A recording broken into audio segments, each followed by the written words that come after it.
For more than half a century, when Americans needed a laugh, they turned to one face, Carol Burnett. She was the woman who could step into a gaudy curtain-rod gown, get flattened by an errant door, or dissolve into that famous Tarzan yell. And suddenly, the whole living room was howling. Yet the louder our laughter grew, the more it drowned out something else. The quiet, relentless tragedies marching through her private life. Today we're pulling back the curtain, not on Eunice or Mrs. Wiggins, but on Carol herself, to uncover the painful battles she fought while keeping the rest of us smiling. Our story opens in a rundown apartment building called the Hollywood Arms, hardly the glamorous address the name suggests. Carol's parents were both talented dreamers, but also alcoholics. By the time she was 7, her mother had vanished most nights into a bottle, her father into another city. Carol and her baby half-sister were left to the care of their maternal grandmother, Mabel Eudora White, a straight-talking Texas widow scraping by on a $30 a month pension. They shared a single dingy room. Sometimes, when money was tight, Grandma would pocket silverware from diners just so the girls could eat with forks. Yet Mabel also gave Carol 2 priceless gifts: a seat in the cheap balcony of every movie palace in town, and the ironclad rule that no matter how bleak things looked, you always find a way to laugh. It's no accident that Carol's most famous sign-off gesture, the gentle tug on her left ear, started here.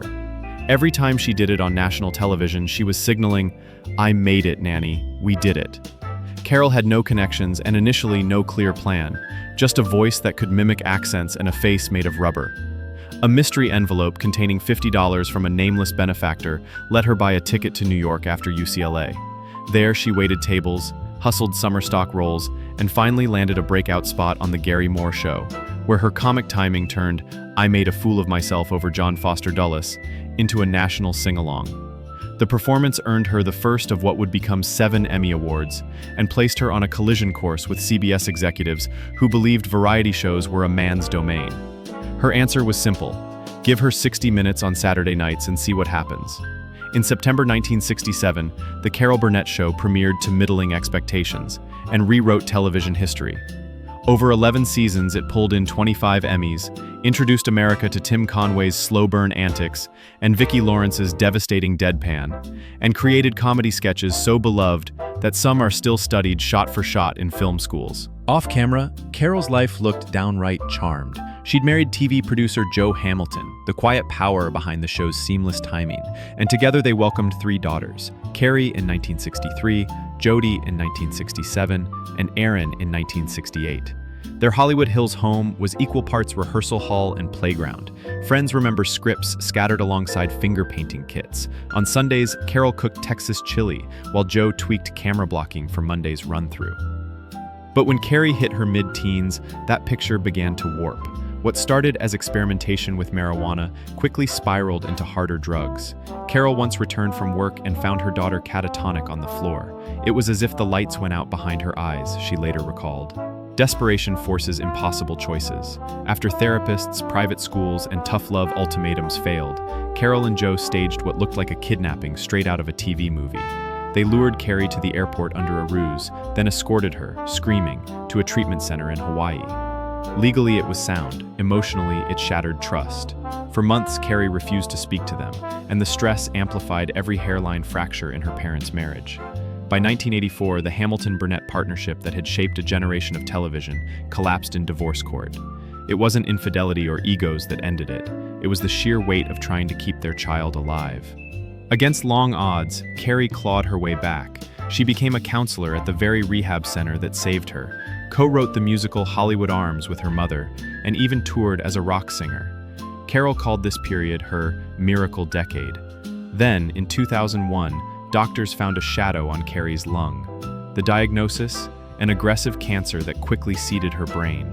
There were surgeries, rounds of chemo, and flashes of the irreverent humor mother and daughter shared. Carrie joked that baldness finally saved her from daily hairspray battles. But on January 20th, 2002, at Cedars-Sinai Medical Center, she slipped away, age 38. Fans saw Carol's public statement, dignified, composed, grateful for prayers. What they didn't see was the note she quietly slipped into Carrie's casket, a handwritten version of the lullaby she'd sung to her as a baby. Those lyrics will never be published. They belong to 2 hearts alone. After Carrie's death, many assumed Carol would retreat, but she did the opposite. she threw herself into guest roles on Mad About You, Law & Order SVU, and Broadway's Moon Over Buffalo, widening her trophy shelf with a Tony and a Grammy along the way. In private, she credited the stage lights for keeping the darkness at bay. When you hear 3,000 people laughing in unison, grief has to step outside for a minute. Just when Carol thought the family curse had spent itself, whispers began about her youngest daughter, Erin, a gifted singer battling bipolar disorder and opioid addiction. In August 2020, court papers confirmed the worst. Erin's illness had become so unmanageable that her teenage son Dylan was at risk. At 87, Carol filed for legal guardianship, arguing that she and her third husband, musician Brian Miller, could provide the boy a stable home. The judge agreed. Temporarily, at least, comedy's matriarch traded red carpets for PTA meetings and algebra homework. Showbiz folklore insists that every legend meets an equal and opposite force. For Carol, that foil was Dick Van Dyke. When CBS hired Van Dyke to fill in for the departing Harvey Korman in 1977, insiders expected magic. What they got was friction. Carol favored meticulous rehearsal, wanting every spit take timed to the millisecond. Van Dyke preferred to wing it, riding the energy of a live audience. Their respect was mutual. Both privately praised the other's genius, but the styles clashed, and Van Dyke left after a handful of episodes. To this day, clickbait headlines scream they despised each other. The truth is subtler. Two virtuosos, two philosophies, one combustible studio. Through every trial, Carol leaned on a select circle who understood the cost of making people laugh. Lucille Ball called her kid, phoning every Sunday night to dissect the latest episode. Julie Andrews co-headlined 2 legendary Carnegie Hall specials and became godmother to Carol's second daughter, Jodie. When Carrie died, it was Andrews who slipped into the memorial's second row unnoticed, tissues in hand, ready to catch her friend if she crumbled. Friendship, Carol often says, is the original support group. In 2005, President George W. Bush draped the Presidential Medal of Freedom around her neck. A decade later, the Screen Actors Guild created a brand new Lifetime Achievement Prize and named it after her, the Carol Burnett Award for Television Excellence. Yet even as she collected statues, she never stopped working the room like a young hopeful. Asked why, she once shrugged, because somebody out there needs a laugh tonight, and it might be the only good thing that happens to them all week. On April 26, 2023, NBC aired Carol Burnett, 90 Years of Laughter Plus Love. The guest list read like a who's who of modern comedy. Steve Carell, Kristen Wiig, Cher, and all 3 surviving kids from the Brady Bunch. At one point, the camera caught Carol in the wings, eyes welling as a choir belted, "I'm so glad we had this time together." The ear-tug came next. 6 decades after it debuted, the gesture still traveled straight from Studio 33 to a modest grave in Los Angeles, where Mabel White rests. That famous goodbye may look like a quaint trademark, but dig deeper. It's a coded reminder that none of us succeed alone. Carol's tug is gratitude, apology, confession, and prayer in a single motion. Gratitude for a grandmother who believed. Apology for every night her own daughters cried while she was at rehearsal. Confession that fame is flimsy armor. Prayer that tomorrow she'll still be strong enough to fight the battles no one sees. If you visit the Smithsonian, you can stand inches from Carol's curtain rod dress, the one Bob Mackie stitched overnight as a parody of Gone with the Wind. Kids pose for selfies, parents beam with nostalgia, and security guards remind everyone not to touch the velvet. Yet the artifact that truly tells her story isn't behind glass.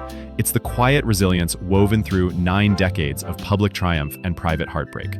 Take away the Emmys, the primetime slots, the honorary degrees, and what remains is a woman who learned as a child that laughter could cut through drunken shouting down the hall. She spent the next 80 years handing that tool to us. That's why her legacy is bigger than comedy. It's a masterclass in survival. So the next time you cue up a classic Carol Burnett show sketch, watch for the moment right before the laugh hits.